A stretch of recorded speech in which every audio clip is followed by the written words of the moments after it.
കേരളത്തിൽ മഴ കടുക്കുന്നു. ബംഗാൾ ഉൾക്കടലിൽ ന്യൂനമർദ്ദം. വിവിധ ജില്ലകളിൽ യെല്ലോ അലർട്ട്. തെക്കു പടിഞ്ഞാറൻ ബംഗാൾ ഉൾക്കടലിൽ രൂപപ്പെട്ട പുതിയ ന്യൂനമർദ്ദത്തിന്റെ ഫലമായി കേരളത്തിൽ വരും ദിവസങ്ങളിൽ ശക്തമായ മഴയ്ക്ക് സാധ്യതയെന്ന് കാലാവസ്ഥാ നിരീക്ഷണ കേന്ദ്രം. കാലവർഷത്തിന് മുന്നോടിയായുള്ള ഈ മഴ അടുത്ത 5 ദിവസം കൂടി തുടരുമെന്നാണ് മുന്നറിയിപ്പ്.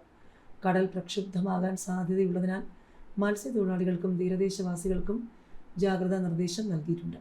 വടക്കൻ ശ്രീലങ്കൻ തീരത്തിന് സമീപമാണ് നിലവിൽ ന്യൂനമർദ്ദം നിലകൊള്ളുന്നത്. ഇത് വരും മണിക്കൂറുകളിൽ കൂടുതൽ ശക്തി പ്രാപിച്ചേക്കും. ഇതിനു പുറമെ ലക്ഷദ്വീപിനും തെക്ക് കിഴക്കൻ അറബിക്കടലിന് മുകളിലായി ഒരു ചക്രവാത ചുഴി നിലനിൽക്കുന്നതും കേരളത്തിലെ മഴ സാധ്യത വർദ്ധിപ്പിക്കുന്നു. നിലവിൽ സജീവമായ 2 ന്യൂനമർദ്ദ പാത്തികളും മഴയുടെ തീവ്രത കൂട്ടാൻ കാരണമാകുന്നുണ്ട്. മെയ് 14, 15 തീയതികളിൽ കേരളത്തിൽ ഒറ്റപ്പെട്ട ഇടങ്ങളിൽ അതിശക്തമായ മഴയ്ക്ക് സാധ്യതയുണ്ട്. ഇടിമിന്നലോടുകൂടിയ മഴയ്ക്കൊപ്പം മണിക്കൂറിൽ 30 മുതൽ 50 കിലോമീറ്റർ വരെ വേഗതയിൽ കാറ്റ് വീശാൻ സാധ്യതയുള്ളതിനാൽ ജാഗ്രത പാലിക്കണം. ശക്തമായ മഴ പ്രവചിക്കപ്പെട്ട സാഹചര്യത്തിൽ വിവിധ ജില്ലകളിൽ മഞ്ഞ അലർട്ട് പ്രഖ്യാപിച്ചു. മെയ് 14 മലപ്പുറം, കോഴിക്കോട്, കണ്ണൂർ, കാസർഗോഡ്, മെയ് 15 മലപ്പുറം, കോഴിക്കോട്, വയനാട് എന്നീ ജില്ലകളിൽ യെല്ലോ അലർട്ടാണ്. 24 മണിക്കൂറിൽ 115.5 മില്ലിമീറ്റർ വരെ മഴ ലഭിക്കാവുന്ന സാഹചര്യമാണ് ഈ ജില്ലകളിലുള്ളത്. ഇടിമിന്നൽ സമയത്ത് ജാഗ്രത പാലിക്കണമെന്നും സുരക്ഷിതമായ കെട്ടിടങ്ങൾക്കുള്ളിലേക്ക് മാറണമെന്നും ദുരന്ത നിവാരണ അതോറിറ്റി നിർദ്ദേശിച്ചു.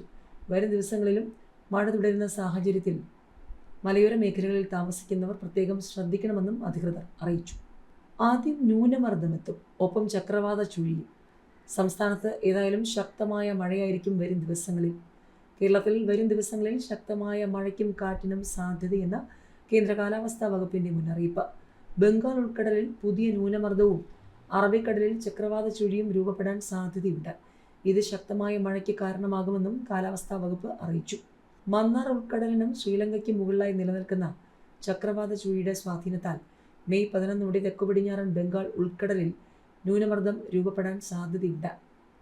തെക്കു പടിഞ്ഞാറൻ അറബിക്കടലിനും ലക്ഷദ്വീപിനും കേരള തീരത്തിനും മുകളിലായി മറ്റൊരു ചക്രവാത ചുഴി നിലനിൽക്കുന്നുണ്ട്. അതിനാൽ മെയ് 13 വരെ കേരളത്തിൽ ഒറ്റപ്പെട്ട ഇടങ്ങളിൽ ശക്തമായ മഴ തുടരും. മണിക്കൂറിൽ 30 മുതൽ 50 കിലോമീറ്റർ വരെ വേഗതയിൽ കാറ്റ് വീശാനും സാധ്യതയുണ്ട്.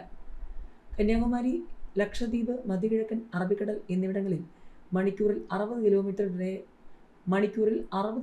വരെ വേഗതയിൽ ശക്തമായ കാറ്റിനും മോശം കാലാവസ്ഥയ്ക്കും സാധ്യതയുള്ളതിനാൽ ഈ പ്രദേശങ്ങളിൽ മത്സ്യബന്ധനത്തിന് പോകരുതെന്ന് അധികൃതർ നിർദ്ദേശിച്ചിട്ടുണ്ട്.